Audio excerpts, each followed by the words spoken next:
Hi gents, I'm on the split shift, they're waiting for somebody to turn them down, so I thought I'd occupy myself and look at a few MPU4s.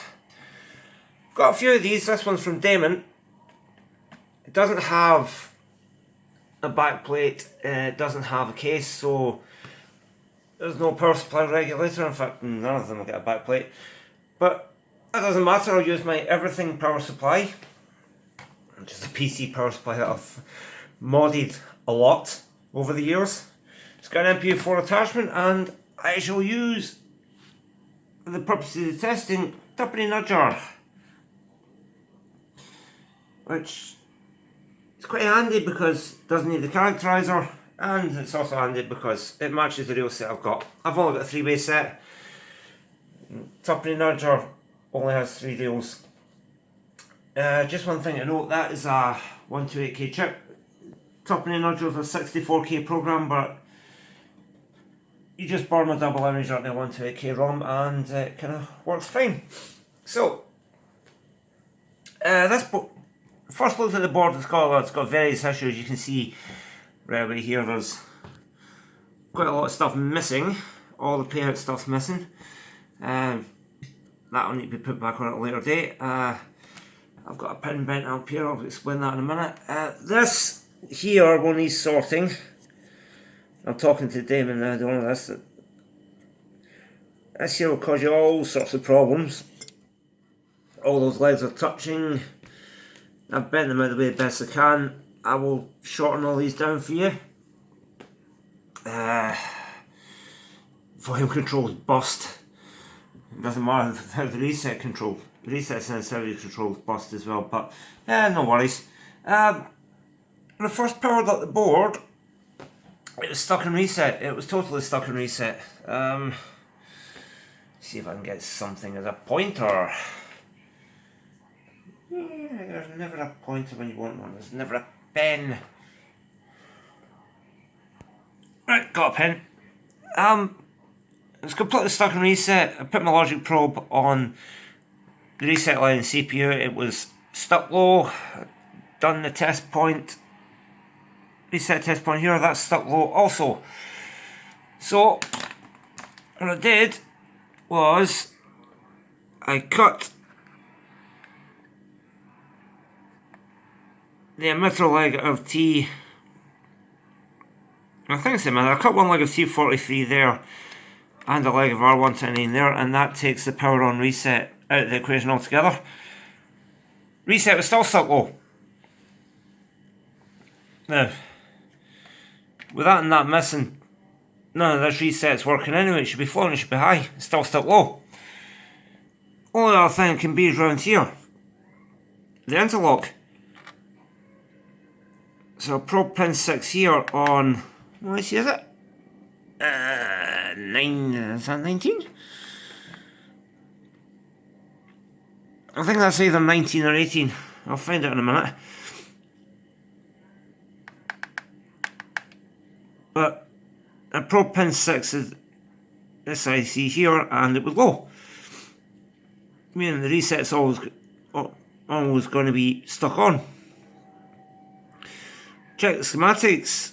Found out the reset interlock comes into pins 1 to 3 here. Probe them. Nothing. There's a broken trace right here. There should be a trace that comes from the ROM card to pins 1 to 3 here. Pins 1 to 3 should be tied together. They're not. There's also a broken trace up here because these pins aren't being pulled up to 5 volt anyway. They're just floating. So when the input of logic gets floating, the output tends to react as though it had a high signal. Well, at least that's what I found in my experience. So with these floating, it's mistaking them for being high and the output of the chip's low. So simple enough. It's in a socket anyway, so just bend pin 6 out the socket, lift it up. That sorted the reset. It was now being pulled to 5 volt by the part of the reset circuit that wasn't disabled. So that got reset working. I need to do some jump wires underneath here to tie these broken traces together. I've got some lovely super fine wire for that. So I got reset working, but the board still didn't boot. Check this test point here for enable, and all the enables were stuck low. Strange, I thought. Enable comes from the processor and it goes into, what is that? It goes into IC21, which is an inverter. So it goes into pin 8 here, pin 9 here, and it should come out pin 8. It wasn't, pin 8 stuck low, so I changed that. Thought that was it, tried again, nothing. Tested it again, still stuck low. Thought, what the hell? Took the chip out of the socket and tested the pin on the socket, low. Put a meter onto continuity and tested it against ground. It buzzed with ground.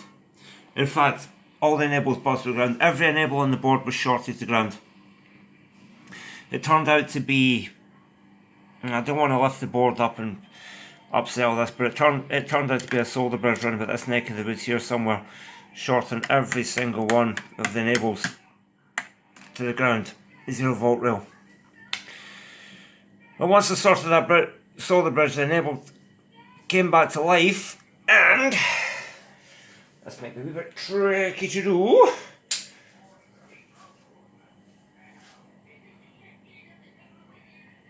As you can see,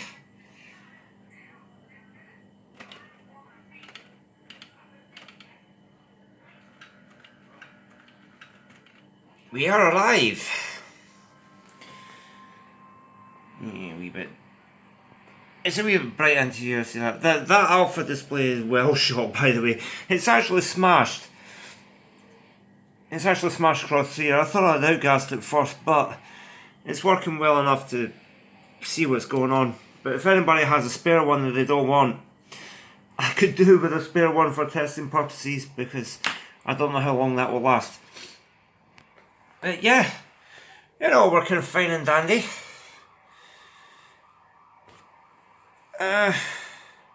Actual plays as well. This gives me an opportunity to show something cool piece of kit that I forgot I had, but I found the other day. I've got a Mars field test box. This was quite a handy piece of kit back in the day, I'd imagine. It's a handy piece of kit now. What you do is this goes in line between your board and your coin mech. There's a feed pass-through cable there, and you plug this into your coin mech and then plug the other cable from this into your board, and what it'll do is it will show you when it detects a coin's going through the mech. But not only that, you can set the inhibits for each line on the mech. I mean, you can tell it's an early mech, it's only got 10, 20, 50p in a pound, but that's all they had back in the day when this was first out. But it's also got these handy push buttons, which means you can simulate credits going in. So all I've done here is, I don't have a mech connected to this. I've got a meter down there. You need a meter connected to this or it alarms the minute you press credit button. But you can put credits in the game. See? And super tricky to do, but I think it's this pin. That pin there. What's going on? Yeah, it's playing a sound at the minute, I think. Yeah, there we go.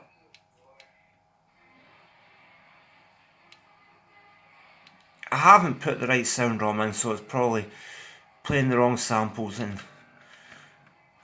causing delays, but as you can see, it's working.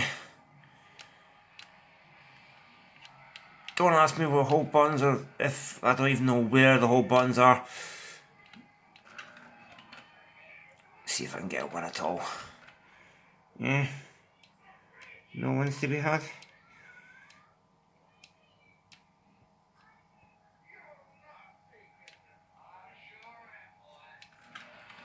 Yeah, no wins to be had. He doesn't want to pay me any money, should he? Yeah, well. Now you see it all working. I love that thing. You do. I'd imagine I'd be able to modify it to work with other more modern mechs as well. It probably just needs a adapter cable. Yeah. Let's see.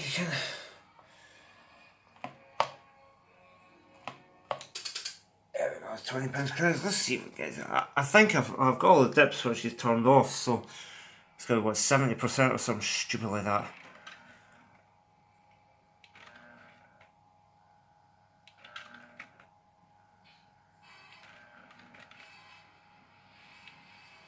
This is just a PC power supply, by the way, and it easily powers this MPU4 board.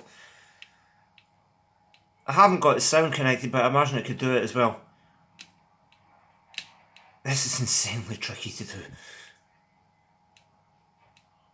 Need to give it a minute. It's playing a long sample.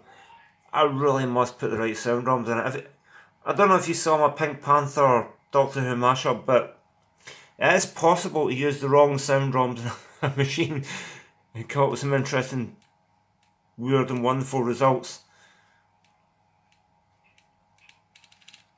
Give it a minute. Oh. Now you can hear as well, the meter outputs all work. Yeah?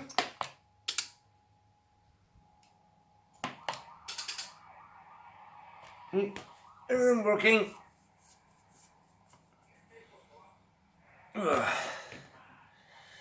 Yeah.